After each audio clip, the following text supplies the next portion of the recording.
என்னண்ணே, கோர்ட்டுக்கு முன்னால ஒரு ஊரே கூடி இருக்கு. 2 பேரை அரெஸ்ட் பண்ணி வேற கொண்டு வந்திருக்காங்க. அதாப்பா, இந்த ஊரே அவங்க 2 பேரும் ஏமாளி நினைச்சிருந்திருக்காங்க. ஆனா இவங்க 2 பேரும் அந்த ஊரையே ஏமாளி ஆக்கிட்டாங்க. அது எப்படிண்ணே முடிஞ்சு? எப்படி ஏமாளி ஆக்கினாங்க? அது பெரிய விஞ்ஞான விஷயமாப்பா. கதைக்குள்ள போய் என்னன்னு பார்த்தா புரியும். வா, கதைக்குள்ள போறோம்.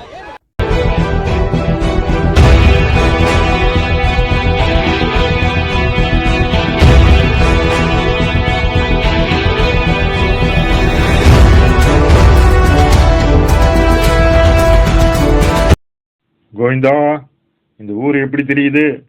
நமக்கு சரிப்பட்டு வருமா? கோதண்டா, இந்த ஊரை பார்த்தா செழிப்பாதான் தெரியுது. நம்ம லைனுக்கு தோதுபடும் தான் நினைக்கிறேன்.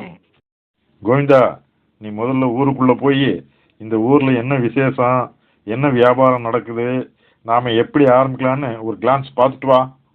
சரி கோதண்டா, நான் ஊருக்குள்ள போய் ஒரு ரவுண்டு சுற்றி பார்த்துட்டு கொஞ்சம் விஷயங்களையும் கிரகிச்சிட்டு வந்துடுறேன். இந்த ஊரில் எல்லாரும் புடையாரம் தான் செய்கிறாங்க போல இருக்கு. சொந்தமாக தறி போட்டு நெய்திக்கிறாங்க. இது போதும், போய் கோதண்ட சொல்லுவோம்.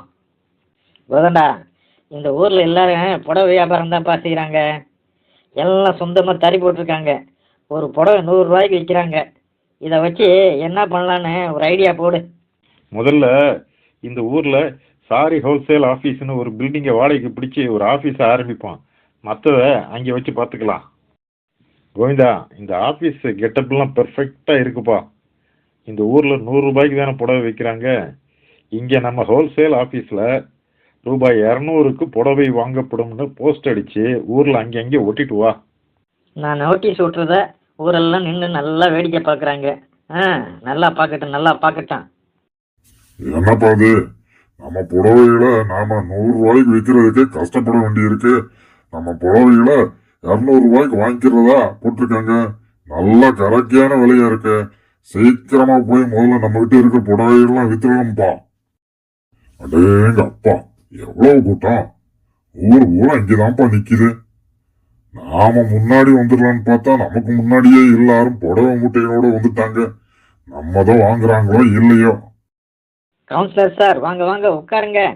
உங்கள் கையால் புடவையை கொடுத்து பணம் வாங்கிக்காங்க. நீங்கள் யாரும் பயப்படாதீங்க. வந்திருக்கிறவங்க கொண்டு வந்திருக்கிற எல்லா புடவையும் வாங்கிக்கிறோம். அப்படியே புடவை கொடுக்குறவங்க இந்த வவுச்சரில் ஒரு கையெழுத்து போட்டு பணத்தை வாங்கிக்காங்க. என்ன கோவிந்தா, ஊரில் இருக்கிறவங்கெல்லாம் சேலை கொண்டாந்து சேர்த்துட்டாங்களா? ஊரில் தறியில் நெசவு போட்டிருக்கிற புடவைகளையும் வாங்கினேன். இந்த முறை போய் ஒரு சேலைக்கு 500 ரூபாய் கொடுத்து வாங்கப்படும்னு போஸ்ட் அடித்து ஊரெல்லாம் ஒட்டிட்டு வா. சீக்கிரமா வாங்க, வந்து பாருங்க, உங்களுக்காக தான் ஒட்டிட்டு இருக்கேன்.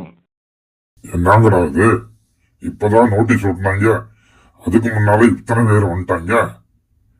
தறியில நெசவுல இருந்த சேலைகளையும் அவுத்துட்டு வந்துட்டாங்க போல இருக்க.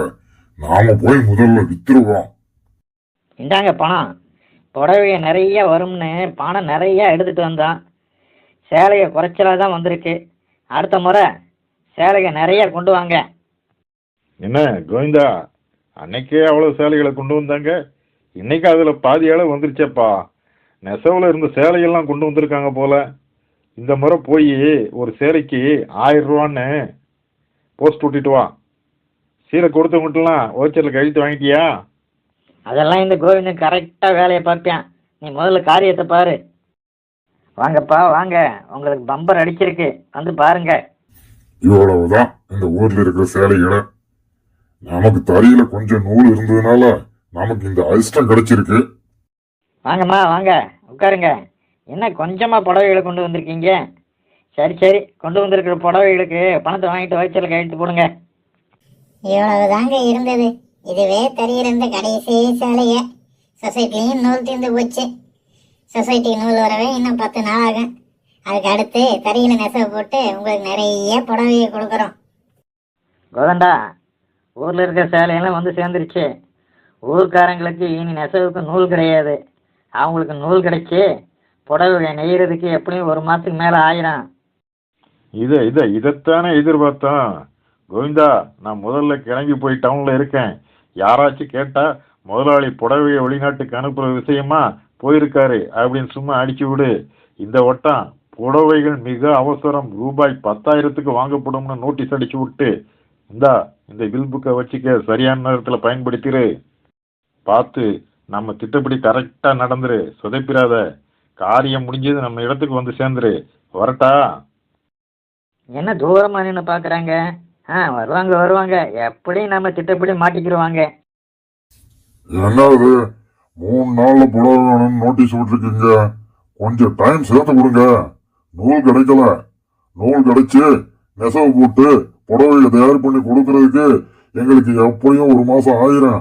அதுக்கு ஏத்த மாதிரி டைம் கொடுங்கய்யா. அதுக்கெல்லாம் நேரம் இல்லை. உடனே புடவையை எக்ஸ்போர்ட் பண்ணணும்னு ஆர்டர் கிடைச்சிருக்கு. முதலாளி பக்கத்து ஊரில் புடவைகள் கிடைக்குமான்னு விசாரிக்க போயிருக்காரு. ஒன்று வேணா செய்யலாங்க. நீங்கள் எல்லாம் என் கூட நல்லா பழகிட்டீங்க. அந்த பழக்கத்துக்காக சொல்கிறேன். முதலாளிக்கு தெரியாமல் கொஞ்சம் புடவைகளை எடுத்து வச்சுருக்கேன். அதுகளை உங்களுக்கு ரகசியமாக கொடுக்குறேன். நீங்கள் ஒரு புடவைக்கு எனக்கு 5000 ரூபா கொடுத்துருங்க. திரும்ப நீங்கள் அந்த புடவைகளை கம்பெனி கொடுக்கும்போது நான் உங்களுக்கு 10,000 ரூபா கொடுக்குறேன்.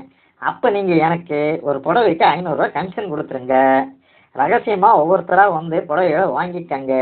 நாளைக்கு கம்பெனி முதலாளி இங்கே வந்துடுவார். அதனால் இன்னைக்கே வந்து என்கிட்ட வாங்கிக்கங்க. ஒரு புடவைக்கு 5000 ரூபாய் கிடைக்க போகுதுடி. ஏண்டி வீட்டுல இருக்க நகையெல்லாம் இடுது. ஏய், சீக்கிரமா இந்த நகைகளை வித்து பணமாக்கிட்டு வாடா. புடவை தீர்றதுக்கு முன்னாடி போய் நம்ம நிறைய புடவைகளை வாங்கிடணும். ஏழை இருக்கிற பாத்திர பண்டத்தெல்லாம் இடலாம். முதல்ல இதுல இடம் போட்டு காசாக்கிட்டு நாம ஆளா போய் சாரிகளை வாங்கிடணும். என்ன ரகசியமாக வாங்கினா இப்படி கூட்டமாக வந்திருக்கீங்க? சரி சரி, முதலாளி வந்துட போகிறாரு. சீக்கிரமாக பணத்தை கொடுங்க. இந்தாங்க புடவையும் அதுக்கு உண்டான ரசீதும். நீங்கள் திரும்ப இந்த புடவைகளை கம்பெனி விற்கும்போது புடவைகளோட இந்த ரசீதையும் என் கமிஷன் பணம் 500 ரூபாயும் கொடுத்தா தான் நான் உங்களுக்கு 10,000 ரூபா கொடுப்பேன். சரியா? அப்பா, ஒரு வழியாக எல்லா புடவையும் கொடுத்தாச்சு. பணமெல்லாம் மொத்தமாக வந்து சேர்ந்துருச்சு. இது என்ன கடை பூட்டிருக்கு? கடைகளையும் ஒருத்தரையும் காணோமே. ஐயோ, ஐயோ, நம்மளை ஏமாத்திட்டு ஏமாத்திட்டு நம்மகிட்ட இருந்த நம்மகிட்ட பணத்தை பணத்தை எல்லாம் எல்லாம் சுருட்டி சுருட்டி ஓடிட்டாங்க. ஓடிட்டாங்க. Police, police, police. போலீஸ்.